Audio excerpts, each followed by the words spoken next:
امروز جهان ما با مشکلات جدی تمدن روبرو شده است.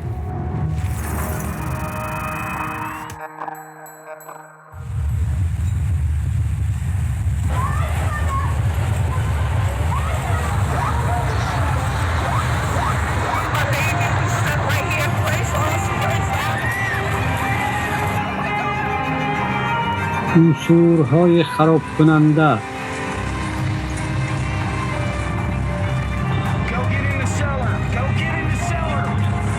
کاتاکلیزم‌های غیر مقرره، آفت‌های ناگهانی اقلیمی،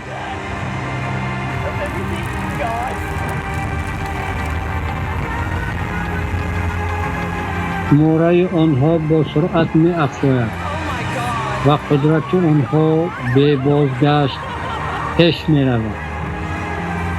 آدمان می‌میرند.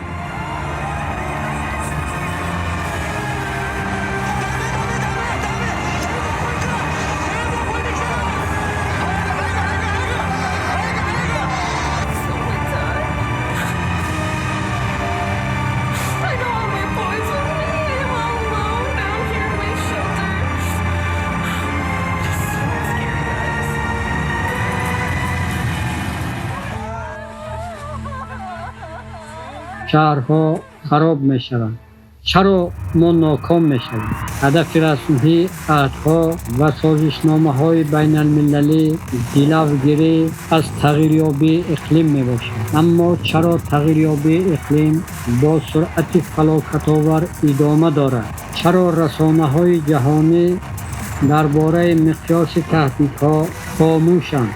از کدام خطرها آدمان را پریشان میکنند؟ آفت‌های اکولوژی و افزایش تصادف، عاقبت‌های اکولوژی نژاد استعماری بی‌عقل چگونه‌اند؟ سبب اصلی تغییریابی گلوبالی اقلیم در چیست؟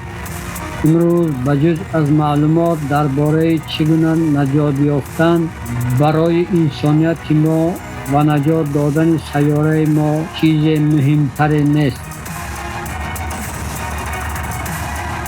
حالا وقت گفتن حقیقت است، در حالی که ما هنوز امکان تغییر دادن چیز داریم. 4 دکبر کنفرانس بین المللی آنلاین بحران گلوبالی زمان حقیقت 100 زبان ترجمه سینخرونی آن از جانب اختیاریان از 180 کشور جهان تشکیل کرده شده است. حقیقت تازه میکند، حقیقت متحد میکند، حقیقت برای حیات امکانیت میدهد. بحران جهانی، وقت حقیقت.